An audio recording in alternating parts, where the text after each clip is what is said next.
comment est-ce qu'on crée tous ces outils pédagogiques, comment ils naissent, comment on s'interroge sur la thématique, et ben c'est Éclat. Éclat pour éveil artistique, éveil culturel lien artistique, qui est en fait le laboratoire créatif de l'association. Donc je vais vous en parler un peu plus longuement, certains connaissent peut-être. C'est tout un mouvement d'ailleurs qui se développe de plus en plus en France, Éclat ou d'autres, qui appliquent ce genre de mise en place d'installations à destination des enfants, des professionnels, des artistes, enfin j'ai envie de dire de tout le monde. D'ailleurs des enfants, on se rend compte de plus en plus que ça s'adresse absolument à tous les âges. Alors qu'est-ce qu'Éclat ? Éclat, c'est une méthode qui propose aux pédagogues, vous, de travailler main dans la main avec des artistes. Des artistes, je signale, diplômés et reconnus. Pas forcément la petite cousine qui fait un peu de guitare. Hein. C'est vraiment des gens dont c'est le métier. Nous, on travaille particulièrement chez Éclat et au sein de l'association avec des artistes qui travaillent autour de l'aménagement de l'espace, autour de l'espace. Alors, parfois l'espace, une dimension comme la mise en page, mais ça peut être aussi des architectes, ça peut être des designers, ça peut être des scénographes, des gens qui viennent du cinéma aussi, qui ont l'habitude d'installer, de désinstaller, de faire ça vite et efficacement aussi. Travailler à la création d'espaces d'aventure, de contemplation, d'expérimentation pour les tout-petits, des espaces qui prennent leur source aux besoins des enfants, des espaces pensés pour eux. Alors c'est très important, Éclat n'est pas un projet pour des artistes en mal de reconnaissance. C'est vraiment un projet qui part d'une impulsion des pédagogues, c'est-à-dire qu'ils vont eux s'interroger et expliquer aux artistes quels sont les besoins de développement du tout-petit. Et je redis, c'est vrai qu'on travaille voilà, pour les tout-petits, mais on se rend compte, pour l'avoir mis en place dans plusieurs endroits, que ça séduit, enfin c'est même pas ça séduit, en fait ça touche beaucoup de gens. Ça touche les parents, ça touche les professionnels, mais ça touche des personnes âgées, ça touche des personnes porteurs de handicap. Voilà, on se rend compte qu'on a certains outils qu'on a mis en place, qui sont utilisés par exemple dans des centres hospitaliers pour des adolescents qui ont eu des accidents de la vie, mais qui ont perdu l'usage de leurs mains, par exemple. Eh bien, des installations, des ateliers prévus pour des tout-petits vont les aider à réapprendre la motricité fine. Donc c'est vraiment pensé pour les enfants. Et tout est absolument réfléchi. Et en fin de compte, les artistes sont là pour être au service des pédagogues. Ça veut dire les pédagogues vont dire... Nous, on s'appuie beaucoup sur les 10 intelligences de Howard Gardner. C'est souvent l'idée de départ, c'est vraiment de partir sur le développement d'une des intelligences. Et les artistes vont tenter de trouver le matériel avec les pédagogues et de le mettre en place de manière à ce que les enfants puissent s'exprimer, s'aventurer. Enfin voilà, ouais, s'aventurer, c'est vraiment le mot. En fait, c'est vraiment ce qu'on essaie de leur proposer. Dans des espaces où le trio, enfants, parents et professionnels, se retrouvent. Parce que c'est vrai que c'est des moments, des journées pédagogiques où on a le temps, où les enfants ont le temps, où il n'y a pas de règles, où il n'y a pas de contraintes. Donc on se retrouve. Ça permet aux professionnels de se retrouver aussi effectivement en posture de chercheurs, d'étudier ce qui est en train de se passer et de l'expliquer aux parents. Éclat existe sous deux formes. Un cycle de formation à destination de professionnels. Alors on bouge beaucoup, on loue une camionnette et puis on va faire la formation dans des crèches un peu partout en France.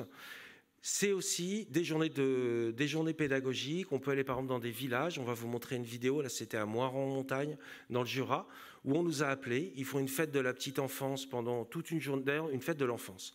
Pendant toute une journée, c'est un village assez remarquable parce qu'il y a une cité, j'ai envie de dire scolaire, mais c'est surtout une cité des enfants, où vous avez une crèche, une ludothèque, une bibliothèque, le musée du jouet, une école et un collège. Et tout ça... Voilà, d'ailleurs ça rejoint un sujet dont on parlera tout à l'heure, autour de l'urbanisme et de la ville et de l'aménagement des espaces communs et urbains pour les tout-petits. C'est vraiment un village dans lequel, bon, c'est sous l'impulsion d'un maire dans les années 80, dans lequel voilà, tout un quartier qui est un peu dédié aux enfants. Eh bien, on est allé, voilà, il y avait d'autres personnes qui faisaient des ateliers Montessori, il y avait des ateliers autour de la lecture, il y avait une danseuse qui fait de la danse autour du livre dans une bibliothèque. Et nous, on est intervenus, voilà, on avait une grande salle, et puis on va vous montrer la vidéo. Petite anecdote. On avait montré nos différentes installations, c'était le service petite enfance de la ville. Ils avaient choisi deux installations. Et puis moi, quand j'ai rempli la voiture, je me dis, oh, elle est vachement vide. je vais quand même rajouter des trucs quand même. On n'a pas l'habitude d'en prendre si peu. Et ben j'ai bien fait parce qu'on avait une salle, je regarde Céline parce qu'elle était avec moi, on avait une salle à peu près, je sais pas, de 700 mètres carrés pour nous. Donc au lieu d'en faire 2, on en a fait 5, des installations. Oui, ce que j'ai oublié de vous dire sur Éclat, justement, je parlais des besoins des enfants, du travail du pédagogue et de l'artiste. À chaque fois qu'on se dépasse avec Éclat, il y a un artiste et un pédagogue. C'est vraiment le binôme, j'ai envie de dire gagnant, enfin c'est pas trop ce mot, ça fait Silicon Valley, mais voilà, c'est comme ça qu'on fonctionne parce que chacun apporte son regard, chacun apporte sa fraîcheur aussi, les artistes essaient un peu de bousculer tout ça. C'est pour ça aussi qu'au Giraffe Awards, on remet un prix culturel. On va en mettre un évidemment tout à l'heure. Et c'est aussi une manière de mettre en avant évidemment les travaux des artistes qui de plus en plus s'impliquent dans l'enfance, que ce soit la musique, alors évidemment le théâtre, la musique. Bon, ça existe depuis un certain temps, mais voilà, il y a de plus en plus d'artistes qui sont attirés, puisque les artistes sont souvent de grands enfants, voilà, par ce monde-là. Et on essaye aussi d'ailleurs de leur proposer la formation Éclat. Mais des images valent mieux que des mots. Je vous laisse regarder la vidéo.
Voilà.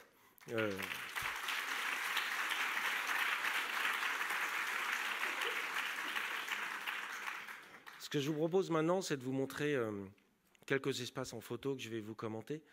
Ce qui est assez fabuleux, moi, je voulais quand même rendre hommage à 2 passages particulièrement qui ont énormément impulsé sur ce projet. D'abord Véronique Fanfan, qui est quand même une personne qui éducatrice de jeunes enfants, qui a été responsable pédagogique d'un cycle de formateurs d'éducateurs de jeunes enfants.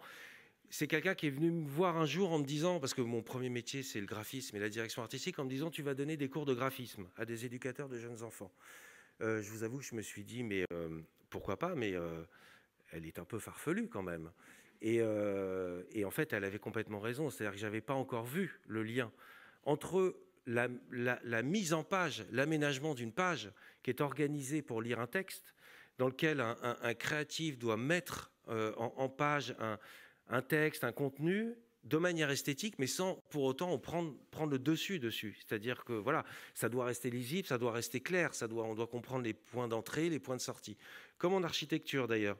C'est vrai que des super beaux musées dans lesquels on ne voit ni l'entrée, ni la sortie, ni les toilettes, c'est très beau, mais c'est pas pratique. Et ce sont des métiers, c'est pour ça qu'on travaille beaucoup avec ce type d'artistes, ce sont des métiers créatifs qui ont énormément de contraintes parfois d'argent, de contraintes de temps, de contraintes de matériaux. Et c'est ce en quoi, évidemment, dans des crèches, parce que là, on est dans une salle qui fait 700 mètres carrés.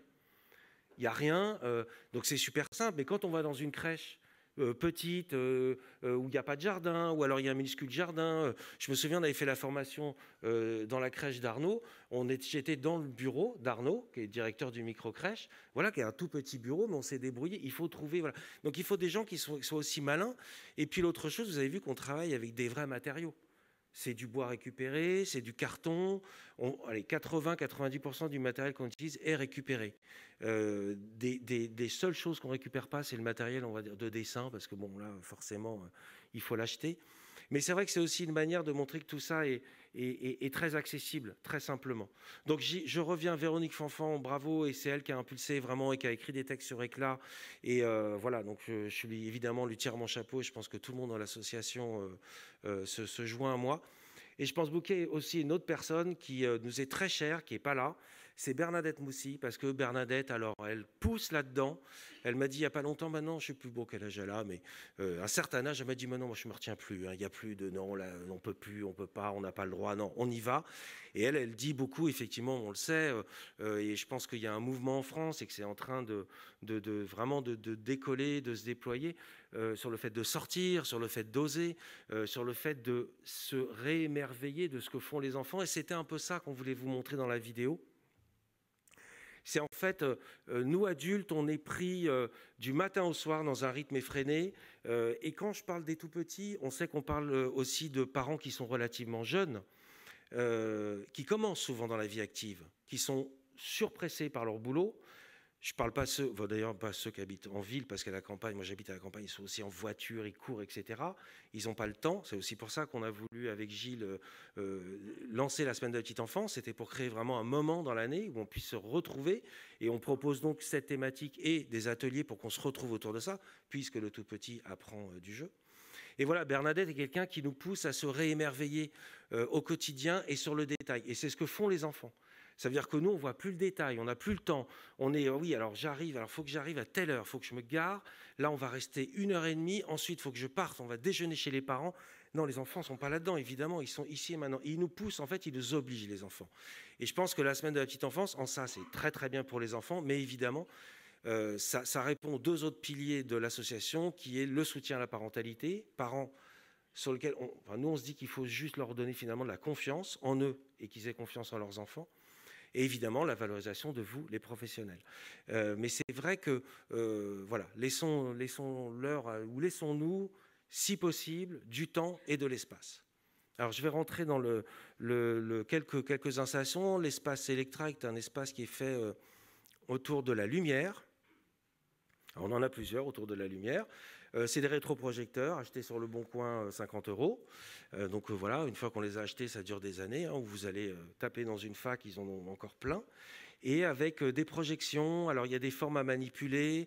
On peut jouer avec du carton. Là, on avait suspendu, donc fait une projection. C'était une immense salle. On est arrivé avec Céline, on avait un petit écran comme ça. En fait, c'était un théâtre. Donc heureusement qu'on avait pris des draps, on a réussi à bidouiller, voilà, à installer les draps. Alors finalement, je sais plus, ça faisait, je sais pas, 10 mètres de long sur 2 mètres de haut. Et on propose aux enfants, alors des ombres portées, des jeux avec des matières, des jeux avec des couleurs, des mélanges de couleurs. C'est fabuleux parce qu'on a tous les âges. Et encore une fois, j'y reviens. On a 0, 3 ans, 0, 4, 5, 6 ans. Il y a les grands frères, les grandes sœurs. On a eu 400 personnes qui sont passées à Moire-en-Montagne sur toute la journée. Donc autant vous dire qu'on a eu des grands-parents, on a eu des parents, on a eu des grands frères, des grandes sœurs. En fait, tout le monde y trouve son bonheur. Et quand on va avoir des tout-petits qui manipulent, qui découvrent la matière, qui sont sur la table lumineuse qu'on pose au sol, et ben vous avez les grands frères et les grandes sœurs qui essayent, eux, de comprendre. Mais alors la lumière vient de là, elle tape dans le miroir, elle repart. Vous voyez, donc... il y a toutes sortes d'expérimentations. En fait, on essaye de faire que ce soit un musée vivant. Voilà. Un musée dans lequel on a le droit de tout tripoter, tout prendre, tout démonter, remonter. Voilà. Et souvent, les parents nous disent « Oh là là, mais ils vont tout casser, là, vous êtes sûr que c'est fait pour eux ?» L'espace luxe est aussi un espace autour de la lumière, autour de la vidéo. Là, on avait proche, donc vous voyez, les enfants, souvent, voilà, on discute avec les directrices de crèche, directrices d'école, institutrices. Alors, ouais, tiens, ça serait bien que les enfants soient habillés en blanc. Donc, on a été partis autour de la mer. C'était dans une école, là, un peu plus grand. L'enseignante travaillait des choses voilà, autour de la mer. Et j'ai fait découper aux enfants des poissons, des crabes, etc. Donc, on s'est dit, bon, on va projeter un film sous-marin. Vous avez sur YouTube, vous avez 8 heures de fond sous-marin, gratuit. Et donc vous pouvez vous projetez ça et on installe les formes au sol et on laisse faire. C'est-à-dire qu'on ne sait pas ce qui va se passer, mais on sait que les enfants ne sont pas dans les blocages que nous on a et donc ils vont faire quelque chose. Et effectivement, ils sont entrés en interaction, ils ont pris les poissons, les crabes, ils les ont mis. Voilà, ils ont. Alors c'est des projections 3D. Hein. Christo qui fait partie du comité d'éclat. Un jour a vu des enfants jouer comme ça, il m'a dit c'est du niveau 2 d'école d'architecture. Voilà, c'est de la projection 3D, c'est-à-dire on a un plan sur une dimension. Comment est-ce qu'on a un objet qu'on essaye de faire entrer en interaction? Voilà, ben nous on l'oublie au bout d'un moment visiblement et il faut 2 ans en école d'archi pour se recomprendre et arriver à se projeter là-dedans. Les enfants ont pas ces limites-là. L'espace Léonard, vous l'avez vu dans la vidéo, c'est un espace autour du bois, autour des formes. Alors, ce ne sont que des formes, vous voyez, j'ai envie de dire usinées. Elles ne sont pas usinées dans le sens où... on les a récupérées chez des menuisiers, on a découpé des meubles, on a découpé des rondins de bois. Enfin, on essaye que ce soit des formes vraiment géométriques qu'on va installer souvent avec 2 projecteurs pour créer une ambiance. Parce que souvent, on essaye effectivement que les espaces soient absolument délimités. Ça veut dire que les enfants les lisent. Et qu'ils aient toute liberté de se concentrer. On lutte contre l'effet magasin de jouets, en fait, hein, où ça brille et où ça fait du bruit et ça fait papa, maman toutes les 2 secondes. Et... Non, là, on essaye vraiment de les aider à se concentrer. Et ces chutes de bois, ces morceaux de bois leur sont proposés. Et voilà, les enfants, c'est l'enfant, c'est Picasso, quoi.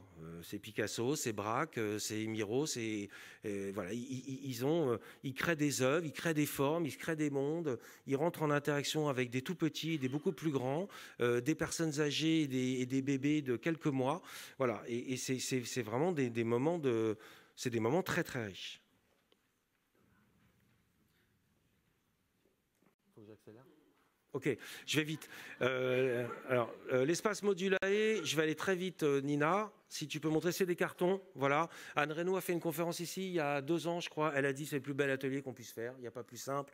Voilà, c'est grand, c'est gros, c'est petit, c'est léger.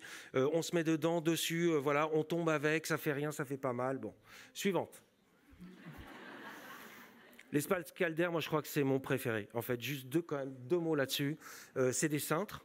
On était en salle de réunion, on réfléchissait à la motricité, on réfléchissait à la dextérité. Il y avait dans la salle de réunion un porte-manteau et une des personnes d'éclat instinctivement a attrapé des cintres qui étaient sur le porte-manteau et a commencé à jouer avec. Et là on s'est dit mais c'est génial en fait. Et donc on les a installés, on les a juste alignés au sol. Et on a plein de parents qui nous ont dit qu'on était complètement... Enfin voilà, que c'était très bizarre quand même, que ça ne voulait rien faire là. Et comme on l'avait jamais fait, c'est vrai que j'ai dit aux parents, oui, je sais pas ce qu'ils vont faire, mais je suis sûr. Et effectivement, les enfants s'éclatent, quoi. Ils font des choses fabuleuses. Ils font des sculptures comme ça, en extérieur, ils accrochent sur là. Bon, voilà, ça fait des ombres, ça fait des mouvements, ça fait bon, c'est fabuleux. C'est vraiment voilà un cintre et je fais ma vie. Explora. Vas-y, tu peux y aller, Nina. Ça, c'est un grand filet qu'on a récupéré dans une usine. C'est juste un grand filet qu'on accroche entre 4 arbres ou dans une pièce. Ça fait du quadrillage au sol. Les enfants peuvent mettre des choses dessus. Ça roule, ça rebondit. Et ça, c'est les espaces autour du dessin, autour de la trace. Alors, si tu peux montrer juste... Hommage à Christine Besson qui est dans la salle. On est en train de mettre en place des ateliers, entre autres avec Christine dans sa crèche pour la semaine de la petite enfance pop. Et donc là, je vous dévoile un des ateliers qui est un atelier. En fait, on a reproduit un atelier d'artiste avec vraiment tous les vrais outils d'artiste. Hein. C'est pas parce que c'est des enfants, des livres d'art, des chevalets, des pinceaux, de la peinture. Voilà. Et les enfants ont tracé. Là, ils ont fait beaucoup de peinture au noir avec des éponges, mais ils pouvaient utiliser ce qu'ils voulaient. Voilà, j'ai terminé.